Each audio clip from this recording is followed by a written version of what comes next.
क़यामत के दिन आपका माल आपके कोई काम नहीं आया। अबू लहब का माल उसके कोई काम नहीं आया। वमा कसब, और उसकी कमाई उसके कोई काम नहीं। कमाई से क्या मुराद है? उलमा ने लिखा कमाई से मुराद बेटे हैं। उसके बेटे भी उसके कोई काम नहीं आए। 3 बेटे थे उसके, एक का नाम उतबा, एक का नाम उतैबा, एक का नाम मुअत्तब। उतबा, उतैबा, मुअत्तब, 3 बेटे थे अबू लहब के। और उनमें से 2 बेटे अल्लाह के नबी के दामाद थे। रिश्ता तय हुआ था, शादी हुई थी, अभी रुखसती नहीं हुई थी। अल्लाह के नबी की मजली बेटी रुकैया और मजली से छोटी उम्मे कुलसूम, इन दोनों लड़कियों का निकाह तय हुआ था अबू लहब के 2 बेटों से, उतबा से, उतैबा से। मगर जब कुरान की यह सूरत उतर गई, तब्बत यदा अबी लहब, अबू लहब ने अपने बेटों से कहा तलाक दे दो। तलाक दे दिया उन दोनों ने। अभी रुखसती नहीं हुई थी, तलाक हो गई।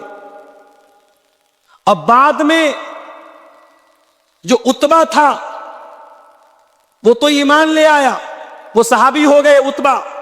और जो उतैबा था वो नबी का दुश्मन था, अपने बाप का साथ देता था। एक मर्तबा उसने अल्लाह के नबी के मुंह पर आके थूक दिया। अल्लाह के नबी ने बद्दुआ की, ऐ अल्लाह, तो अपने कुत्तों में से कोई कुत्ता इसके ऊपर मुसल्लत करता। नबी ने बद्दुआ की, अल्लाहुम्मा सल्लित अलैहि कल्बम मिन किलाबिक, ऐ अल्लाह तू अबू लहब के इस बेटे के ऊपर अपने कुत्तों में से कोई कुत्ता मुसल्लत कर दे। अबू लहब का ये बेटा उतैबा मुल्क के शाम जा रहा था अपने दोस्तों के साथ। रास्ते में बहुत खतरनाक किस्म का शेर आ गया जिसने इसके ऊपर हमला किया। इसके दोस्तों की आंखों के सामने उस शेर ने इसको चीर फाड़ के मार दिया, खत्म कर दिया। इसके दोस्तों की हिम्मत भी नहीं हुई कि अपने दोस्त को जाके बचा सके। नबी की बद्दुआ का यह असर था। अल्लाह ताला ने शेर को भेजा और शेर चीर फाड़ के उसको खा गया, खत्म। तो 2 बेटे इसके ईमान लाए थे, उतबा और मुअत्तब, और उतैबा ईमान नहीं लाया था। और अबू लहब मरा कैसे था? उसको चर्म रोग हो गया था। एक बहुत खतरनाक बीमारी होती थी स्किन की, पूरे बदन में फोड़े निकल जाते थे, उसको आदसा बोलते थे। उसको आदसा की बीमारी हो गई। और जैसे कोरोना में हमने देखा कि बाप को कोरोना हुआ है और बेटे अपने बाप की लाश को छूने को तैयार थे। हमारे बनारस में गंगा घाट पे गैर मुस्लिम आते थे, अपने बाप की लाश छोड़ के चले जाते थे। कितने मुसलमानों ने उन गैर मुस्लिमों की आग को जाकर के चिता दी और उसको जलाया। आज कोरोना में हम वो जो हालात देख रहे थे, अबू लहब के साथ वही हालात। अबू लहब का इंतकाल हुआ, कोई बेटा छूने को तैयार नहीं बाप को। बदबू आ रही थी बहुत खतरनाक उसकी बॉडी से। बड़ी मुश्किल से जमीन में गड्ढा खोद के उसकी लाश को फेंका गया। ये अंजाम दुनिया में हुआ और आखिरत में इससे बुरा अंजाम होने वाला है। तब्बत यदा अबी लहब व तब, अबू लहब के दोनों हाथ टूट गए, अबू लहब बर्बाद हो गया। मा अगना अन्हु मालुहु व मा कसब, न उसका माल उसके काम आया, न उसकी कमाई उसके काम आई, न उसके बच्चे उसके काम आए। सयस्ला नारन ज़ातल लहब, और ये अबू लहब अन करीब ये जहन्नम में जाएगा, जहन्नम की आग में जाएगा। ज़ात लहब, जो भड़कने वाली है। अच्छा, आग का तो काम ही है भड़कना। अभी आप लोगों ने न्यूज देखी सऊदी अरब की, हैदराबाद के कुछ ज़ायरीन एक बस में जा रहे थे, शायद मक्का से मदीना जा रहे थे वो, और बस जाकर के एक ऐसी गाड़ी से जाकर के टकरा गई जिसमें डीजल भरा हुआ था, और ऑन द स्पॉट बस के सारे मुसाफिरीन का इंतकाल हो गया। सब जल के मर गए क्योंकि डीजल था सामने वाली। जब गाड़ी लड़ी है, डीजल जो है खतरनाक होता है, आग लगी, सब जल के मर गए। जब गाड़ी लड़ी है, ड्राइवर कूदा था, और ड्राइवर के से सटा हुआ ड्राइवर के बगल में एक लड़का जिसका नाम सलमान था। ड्राइवर ने उससे भी कहा तुम भी कूद जाओ, वो भी कूद गया, सिर्फ वही एक लड़का बचा, बाकी सब लोग मर गए उस हादसे में। और उम्रा पर जाने के पहले उसी सफर में हैदराबाद की एक पूरी फैमिली, इसमें 20 लोग थे, उन लोगों ने एयरपोर्ट पर पूरे परिवार के साथ फोटो लिया था। आज सोशल मीडिया पर वो फोटो वायरल हो रहा है। जाने के पहले फोटो लिया था, उसमें छोटे छोटे बच्चे भी थे, औरतें भी थीं, बूढ़े भी थे, जवान भी थे, 20-25 लोग थे पूरे परिवार के। पूरा खानदान जल के मर गया। क्या भरोसा है जिंदगानी का, आदमी बुलबुला है पानी का।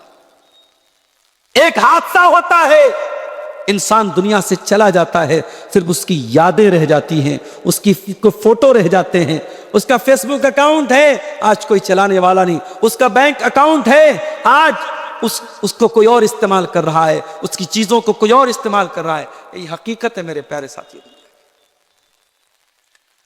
सयस्ला नारन ज़ाता लहब, दुनिया की आग तो जलती है और जलने के बाद बुझ जाती है।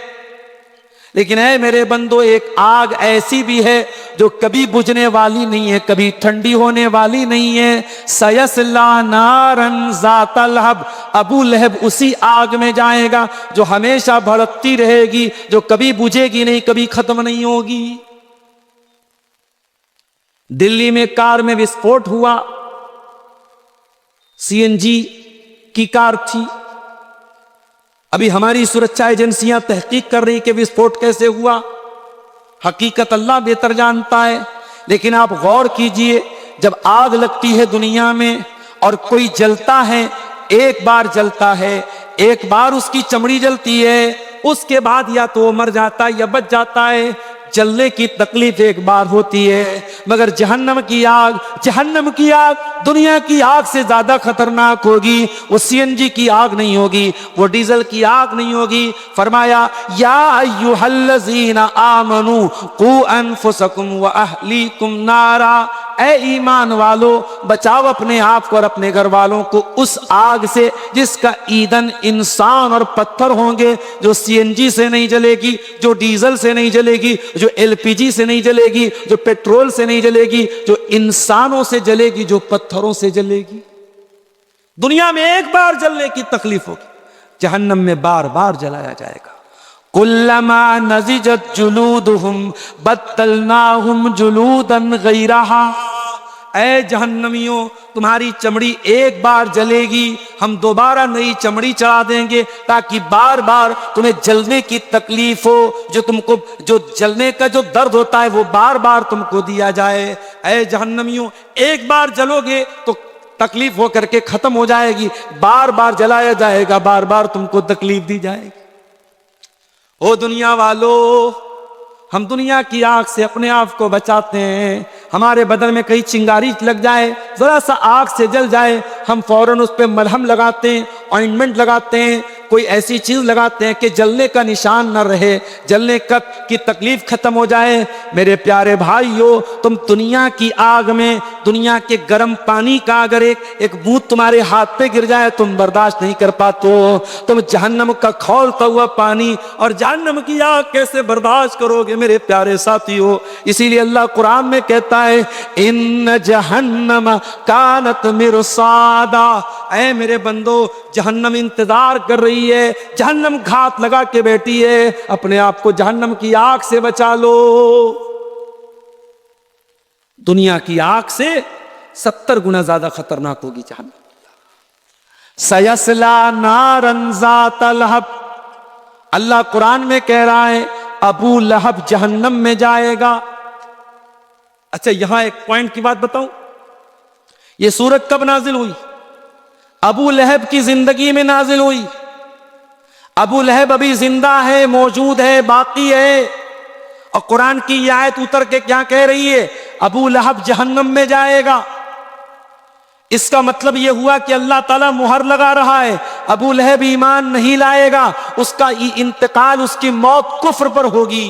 और दुनिया ने देखा अबू लहब ईमान नहीं लाया, ना तो ईमान लाया, न ईमान लाने का कभी ख्याल उसके दिल में पैदा हुआ। अबू लहब कभी ईमान नहीं लाया। इसका मतलब यह हुआ कि कुरान की आयत अल्लाह ताला के कलाम होने की दलील है, कुरान की आयत बता रही है कि कुरान अल्लाह का कलाम है। कुरान जो बात कह रहा है 100% सच्ची साबित हो रही है। कुरान ने कहा कि अबू लहब जहन्नम में जाएगा, तो वाकई में अबू लहब जहन्नम में जाएगा, क्योंकि अबू लहब ईमान नहीं लाया, कुफ्र के ऊपर उसका खात्मा हुआ। अच्छा, अबू लहब कौन था? नबी का चचा था।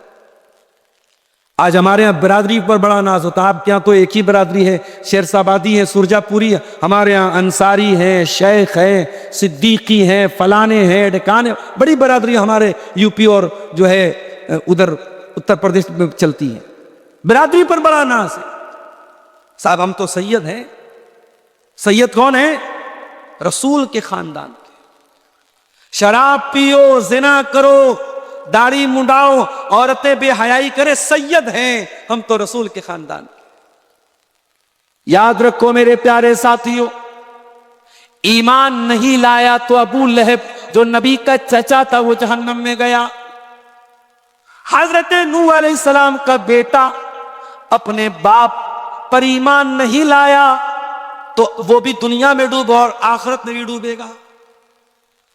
पैगंबर थे नूह अलैहिस्सलाम, 950 साल तक अल्लाह ताला के दीन की तबलीग करते रहे, मगर अपने बेटे को नहीं बचा पाए। बगावत पर हो आमादा तो डूबे नूह का बेटा, बगावत पर हो आमादा तो डूबे नूह का बेटा। यहां नामो नसब की बरतरी से कुछ नहीं होता। तू है कौन? मेरा बाप बहुत अच्छा था। अल्लाह क्या ये नहीं पूछा तेरा बाप कैसा था? अल्लाह क्या ये पूछा जाएगा तू कैसा है? तेरा ईमान है कि नहीं? तेरा अकीदा सही है कि नहीं? तेरा कैरेक्टर सही है कि नहीं? तेरा अमल सही है? तेरा पूछा जाएगा, तेरे बाप का नहीं पूछा जाएगा। बाप पे नाश करना बंद कर दो, खानदान पे नाश करना बंद कर दो मेरे साथी। अबू लहब कौन? नबी का चचा, अब्दुल मुत्तलिब का बेटा, हाशिम का पोता, और जहन्नम की आग में जल रहा है। इसीलिए हजरत अली रजी अल्लाह तआला अन्हु कहते हैं, फला तत्रुकी तक़वत्तिकालन अलन नसब। इंसान की कीमत उसके अखलाक से होती है। ऐ लोगों, तुम हसब और नसब पर भरोसा करके, खानदान पर भरोसा करके, बिरादरी पर भरोसा करके अल्लाह से डरना न छोड़ना, तकवा न छोड़ना। फकद रफाल इस्लामु सलमाना फारसिन। इस्लाम ने ईरान के रहने वाले, फारस के रहने वाले सलमान फारसी के मकाम को बढ़ा दिया। वज़ा शरीफन सब अबा लहब, और अबू लहब जो बहुत ऊंचे मर्तबे वाला था उसको इस्लाम न लाने की वजह से जहन्नम की आग में जाना पड़ेगा। अल्लाह ताला के हसब व नसब की कीमत नहीं है मेरे साथी।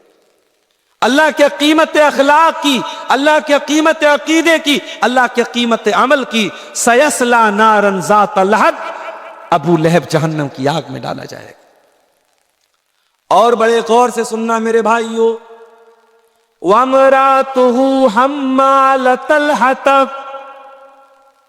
और अबू लहब जब जहन्नम में जाएगा तो अकेला नहीं जाएगा, अपनी बीवी के साथ जाएगा। उसकी बीवी भी जहन्नम की आग में जाएगी।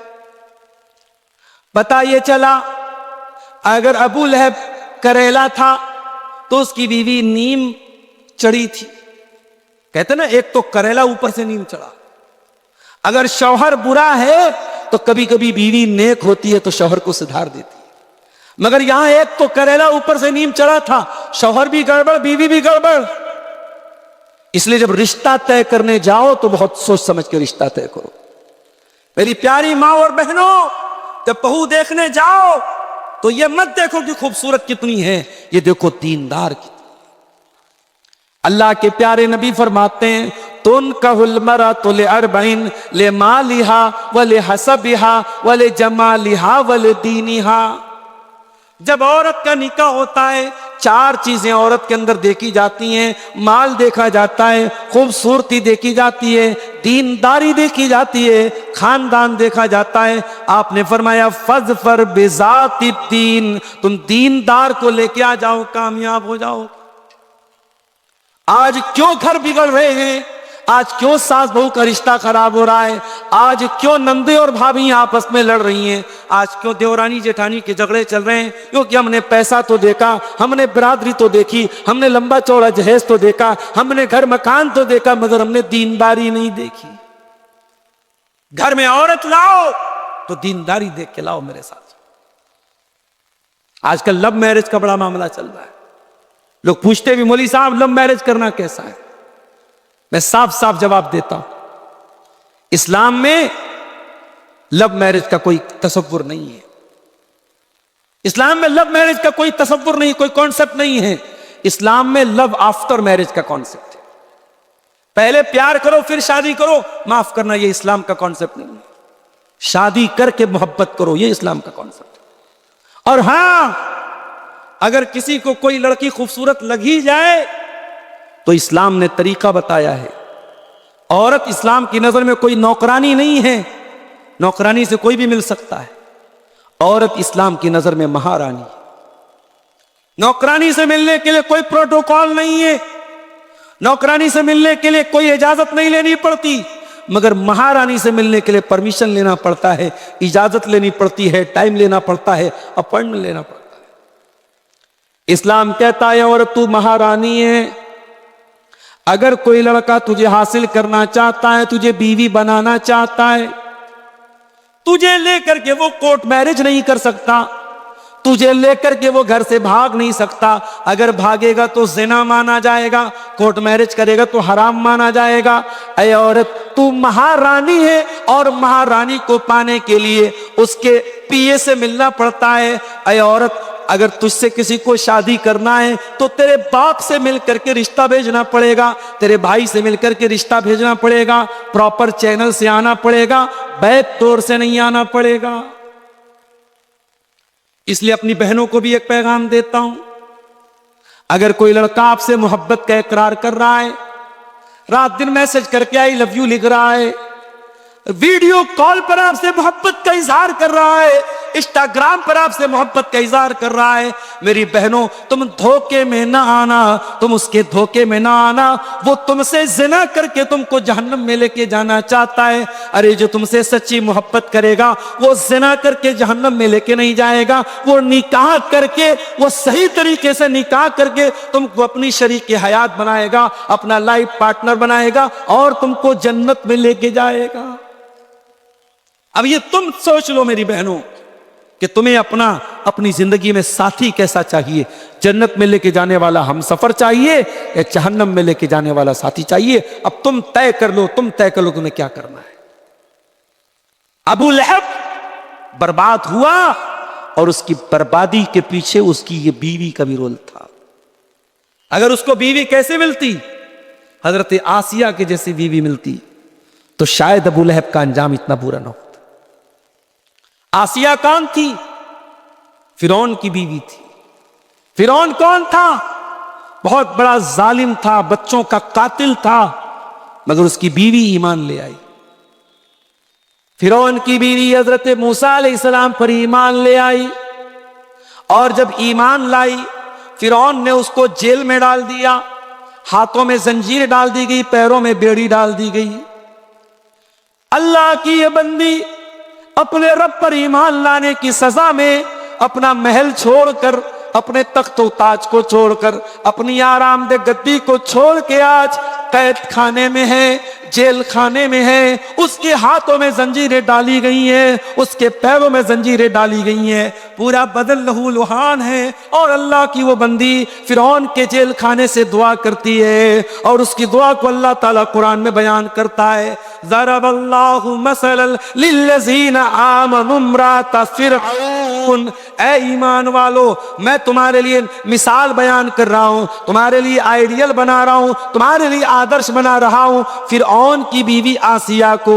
इज़ क़ालत रब्बि इब्नि ली इंदक बैतन फिल जन्ना।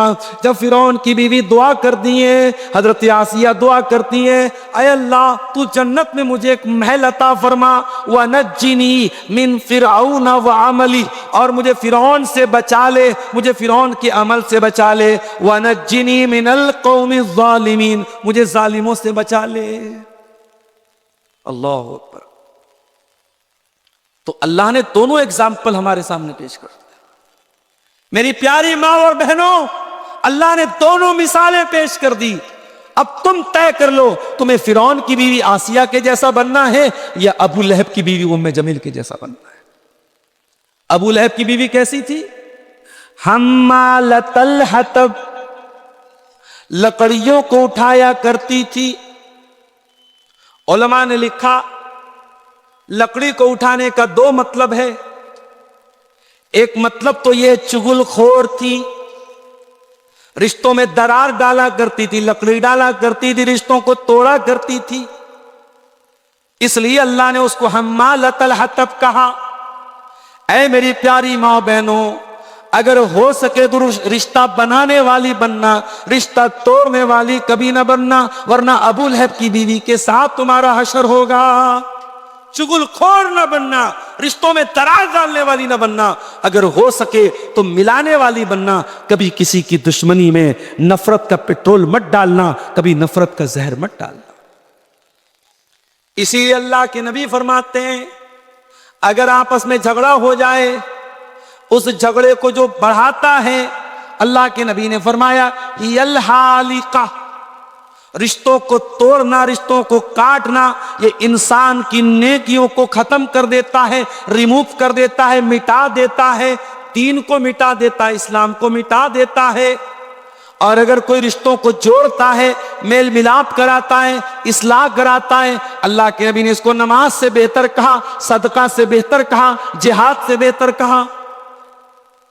इसलिए अगर दो लोगों में दूरी है, दरार है, तो दरार को दूर करने वाले बनो, दरार को बढ़ाने वाले मत बनो मेरे प्यारे साहब। यहां तक कि इस्लाम में झूठ बहुत बड़ा गुनाह है, लेकिन अगर दो लोगों को मिलाने के लिए झूठ बोलना पड़े तो इस्लाम ने झूठ भी बोलने की इजाजत दी। अल्लाह के प्यारे नबी सल्लल्लाहु अलैहि वसल्लम फरमाते हैं, लैसल कज़्ज़ाबुल्लज़ी युस्लिहु बैनन्नास, जो लोगों के बीच में सुलह कराता है, अगर वो झूठ भी बोलते तो उसका झूठ झूठ नहीं लिखा जाएगा, वो झूठा नहीं है जो सुलह कराने के लिए झूठ बोले। तो अबू लहब की बीवी कैसी थी? हम्मालतल हतब, लकड़ी लगाने वाली थी, लकड़ी उठाने वाली। एक मतलब तो यह है शायद। और दूसरा मतलब क्या है? अबू लहब की बीवी लकड़ियां इकट्ठा करती थी, कांटे इकट्ठा करती थी और अल्लाह के नबी के रास्ते में बिछा दिया करती थी, नबी को तकलीफ पहुंचाया करती थी। इसीलिए कुरान जब उसका नाम लेता है, कुरान जब उसका जिक्र करता है तो क्या कहता है? वमरातुहु हम्मालतल हतब, अबू लहब की बीवी भी जहन्नम में जाएगी जो लकड़ी इकट्ठा करने वाली थी। अबू लहब की बीवी के पास एक बहुत बड़ा हार था। हार समझते ना, हार, नेकलेस, मोतियों का हार था। वो इतनी कमबख्त थी, उसने अपने मोतियों के हार को बेच दिया और कहा कि इसको बेच करके मैं इस्लाम के खिलाफ इस्तेमाल करूंगी, मोहम्मद रसूलुल्लाह के खिलाफ इस्तेमाल। अल्लाह अकबर। जब नबी चंदे की अपील करते थे, औरतें अपने जेवरात भेजती थी इस्लाम की मदद करने के लिए। और ये देखो कितनी जालिम औरत थी, ये अपना मोतियों का हार क्यों बेच रही है? इस्लाम के खिलाफ इस्तेमाल करने के लिए, अल्लाह के नबी के खिलाफ इस्तेमाल कर। कुरान कहता है फी जीदिहा हब्लुम मिन मसद, ऐ अबू लहब की बीवी, तूने अपने गले के हार को इस्लाम के खिलाफ इस्तेमाल किया था, तूने मोहम्मद रसूलुल्लाह के खिलाफ इस्तेमाल किया था। ऐ अबू लहब की बीवी, कल कयामत के दिन तेरे गले में खजूर की छाल की रस्सी डाल के तुझको जहन्नम में डाला जाएगा। हब्लुम मिन मसद, खजूर की छाल की रस्सी डाल के तुझे जहन्नम की आग में डाला जाएगा। और बाज़ उलमा ने लिखा कि खजूर की छाल की नहीं, लोहे की जंजीर इसकी गर्दन में डाली जाए। सुम्मा फी सिलसिलतिन ज़रूहा सबऊना ज़िराअन फस्लुकू, 70 गज लंबी जंजीर जिससे जहन्नमियों को जकड़ा जाएगा, वो अबू लहब की बीवी उम्मे जमील के गले में डाली जाएगी और उस जंजीर उसके गले में डाल के उसको जहन्नम में डाला जाए। पता ये चला कि अगर शौहर के गलत कामों में बीवी सपोर्ट करती है तो बीवी का भी वही अंजाम होगा शौहर का अंजाम। इसलिए खबरदार, कभी गलत काम में किसी का सपोर्ट मत करो। अगर हो सके तो अच्छे कामों में सपोर्ट करो, और नहीं कर सकते तो कम से कम बुराई में सपोर्ट मत करो। कुरान एक उसूल बताता है, तावनु अलल बिर्रि वत्तक़वा वला तावनु अलल इस्म वल उद्वान। नेकी के कामों में, तकवा के कामों में एक दूसरे की मदद करो, और गुनाह के कामों में, ज्यादती के कामों में एक दूसरे की मदद न करो। अबू लहब की बीवी क्यों बर्बाद हुई? अपने शौहर का गलत काम में सपोर्ट करने की वजह से। तो ये कुरान की एक छोटी सी सूरत थी जिसमें सिर्फ 5 आयतें हैं। इन 5 आयतों की तफसीर और इसका माना और मतलब मैंने आपके सामने बयान किया है। कुरान की ये छोटी सी सूरत हमें ये मैसेज दे रही है कि हम अबू लहब के जैसे न बने, हम इस्लाम की मदद करने वाले बने, इस्लाम का सपोर्ट करने वाले बने। कयामत की सुबह तक जब तक कुरान पढ़ा जाता रहेगा, तब्बत यदा अबी लहब भी पढ़ी जाएगी, और ये सूरत दुनिया को ये पैगाम देगी कि ऐ दुनिया वालों, अगर हो सके तो तुम अबू बकर के साथ खड़े होना, उमर फारूक के साथ खड़े होना, उस्मान गनी के साथ खड़े होना, तुम अबू लहब के साथ खड़े मत होना। इस्लाम के खिलाफ अपनी एनर्जी को इस्तेमाल मत करना, इस्लाम के खिलाफ अपनी ताकत को इस्तेमाल मत करना। मेरे प्यारे साथियों, अभी जब मैं पटना से आ रहा था, आपके बीच में 5-6 किलोमीटर पहले एक जगह मेला लगा हुआ था। हमारे कोई गैर मुस्लिम भाइयों का मेला था, उनका मंदिर भी वहां था, मंदिर के पास मेला लगा हुआ था। मैंने देखा बड़ा जाम लगा हुआ है, तो मैंने किसी से पूछा, भाई क्या मामला है? किसी ने कहा कोई लड़का किसी लड़की को लेके भाग गया है। तो ये लड़का लड़की को जो लेके भागता है, हम कभी कभी सीमांचल के कुछ जलसों में भी ये सिचुएशन हम देखते हैं कि साहब जलसों में भी कभी कभी शोर उठता है, क्या हुआ, कोई लड़का किसी लड़की को लेके भाग गया। तो मुझे ऐसा लगता है कि कहीं ना कहीं जो कल्चर हमारे गैर मुस्लिम भाइयों का है, उनके यहाँ मेले ठेले का जो कल्चर है, वो कल्चर हमारे यहाँ जलसों में भी एक मेले ठेले का माहौल बना लिया जाता है। उनके यहाँ भी लड़के लड़कियां सब बाजार में घूम रहे, हमारे यहाँ भी जलसों में बाजारों में घूमते रहते हैं, और ये जो मामलात उनके यहाँ होते वो हमारे यहाँ भी होते हैं। मेरे प्यारे साथियों, हमें और आपको ये सोचना चाहिए कि हम अबू लहब के मिशन को आगे बढ़ा रहे हैं या अबू बकर सिद्दीक के मिशन को आगे बढ़ा रहे हैं। आज बुराइयों का ऐसा माहौल है मेरे प्यारे साथियों कि अल्लाह की पनाह है, दिन ब दिन बुराइयां बढ़ रही हैं, और ऐसे माहौल में हमारे लिए आइडियल अगर कोई लोग हैं तो नबी के सहाबा है। मेरे प्यारे साथी, अल्लाह के नबी सहाबा के साथ बैठे हुए हैं। आपने फरमाया, जो आदमी दुनिया में नमाज पढ़ेगा, जन्नत में उसके लिए अलग से एक गेट होगा, बाबू सला, वो उस गेट से जन्नत में दाखिल होगा। जो दुनिया में बहुत ज्यादा सदका खैरात करेगा, उसके लिए जन्नत में एक अलग गेट होगा, बाबू सदका, वो बाबू सदका से जन्नत में जाएगा। जो दुनिया में बहुत ज्यादा नफिल रोजा रखेगा, उसके लिए जन्नत में एक दरवाजा होगा, बाबू रैयान, वो बाबू रैयान से जन्नत में दाखिल होगा। जन्नत के 8 दरवाजे होंगे। नबी ने फरमाया 8 दरवाजे से अलग अलग नेकी करने वाले लोग जाएंगे।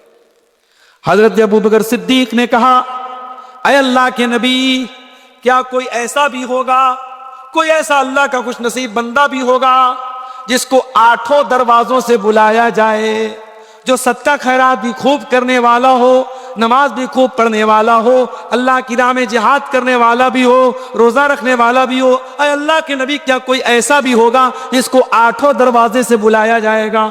आपने फरमाया, हाँ, ऐसे भी लोग होंगे। वो अर्जू अन तकून मिनहुम, और ऐ अबू बकर, मुझे उम्मीद है कि उन खुश नसीबों में से तुम भी होगे। मेरे प्यारे साथियों, अबू बकर सिद्दीक का मिजाज ऐसा था। आज हम दुनिया के लिए कंपटीशन करते हैं। अगर हमारे भाई के पास दौलत है तो हमारे पास भी दौलत आ जाए, उसके पास 2 मंजिला घर है, हमारे पास भी 2 मंजिला घर आ जाए, उसके पास अगर शोहरत है, इज्जत है, दौलत है, हमारे पास भी आ जाए। हम दुनिया के लिए कंपटीशन करते हैं। मेरे प्यारे साथियों, हमें आखिरत के लिए कंपटीशन करना चाहिए। कुरान कहता है, वफी ज़ालिका फलयतनाफसिल मुतनाफिसून, मेरे बंदो, तुम्हें एक दूसरे से आगे बढ़ने की कोशिश करनी चाहिए। जन्नत के लिए, जन्नत के बारे में तुम्हें मुकाबला करना चाहिए, उसमें तुम्हें प्रतिस्पर्धा करना चाहिए, उसमें तुम्हें मुकाबला करना चाहिए।